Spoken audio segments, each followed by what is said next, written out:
Evoking our nostalgia for Battlefield 1942, the latest game in the series brings its signature base capturing gameplay back to the Pacific Theater. As a download-only title, Battlefield 1943 is no doubt a trimmer experience. But does it offer enough for players seeking to enlist and conquer?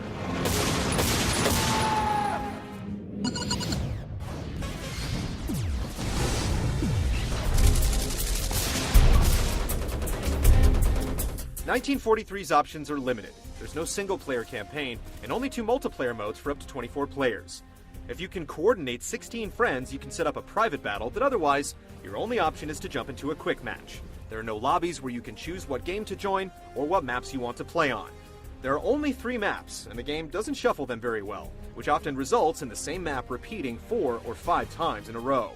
In less than a week, players unlocked air superiority, an additional variant focused on aerial dogfights above a unique map. While you're always part of a team, players can also join up into squads of 4. There are several incentives to grouping. You can respawn beside squad members in addition to captured bases, you get special bonuses for avenging fallen comrades, and you can select targets to coordinate attacks. Being that you can still do your own thing regardless of whether or not you're on a squad, there's no disadvantage to joining one. Since achievements and trophies are limited for downloadable titles, 1943 has a broader award system that rewards players for a variety of actions, like killing efficiently with specific weapons or vehicles, or for playing defense and so on. Players also rank up over time, but higher ranks don't provide any additional options or advantages. Battlefield 1943's launch has been greatly hindered by its overwhelming popularity. During the first 3 days following the game's release, the wait times to simply start a match were as long as an hour.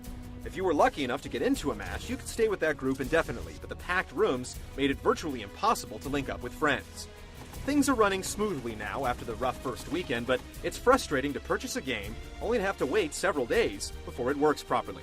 Server issues aside, Battlefield 1943 is still rather one-dimensional with only one real game type and a handful of maps. So it's the core gameplay that will have to keep players coming back for more.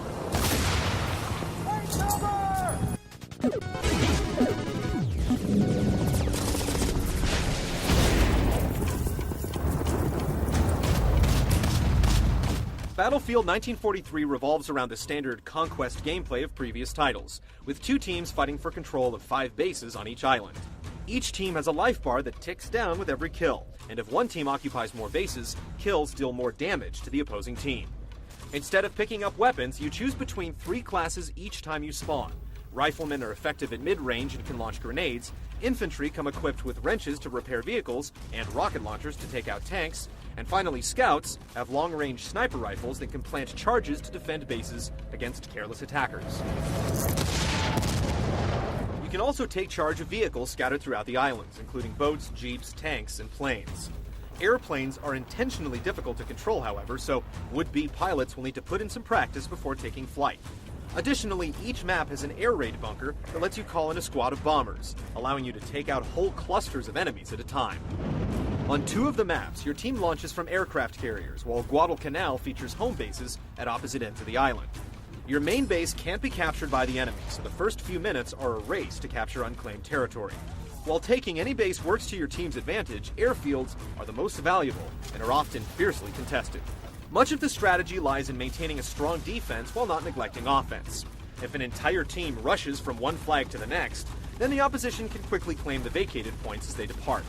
But if you successfully defend a point from a few waves of attackers, they're likely to focus their attention elsewhere.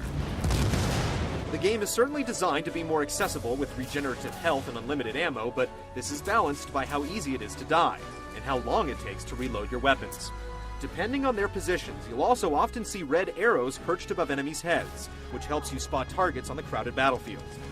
However, this also makes it difficult to hide from enemies if you prefer to set up ambushes or snipe under cover.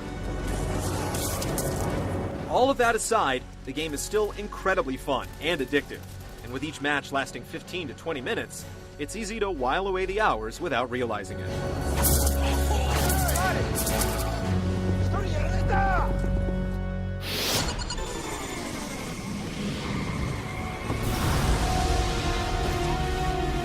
Battlefield 1943 runs on a modified version of the Frostbite engine that powered Bad Company, and features a good deal of destructible geometry and some nice details like the dazzling oceans.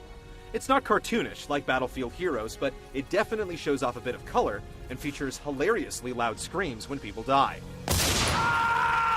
The game looks nearly as good as a full retail title at times, but there have clearly been some concessions made somewhere along the line.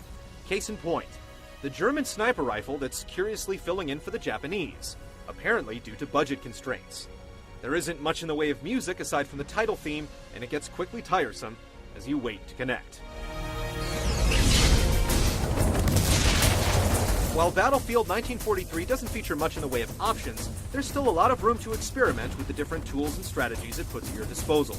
Players looking for variety won't find it here, but for $15, it does a great job of keeping you hooked for hours on end.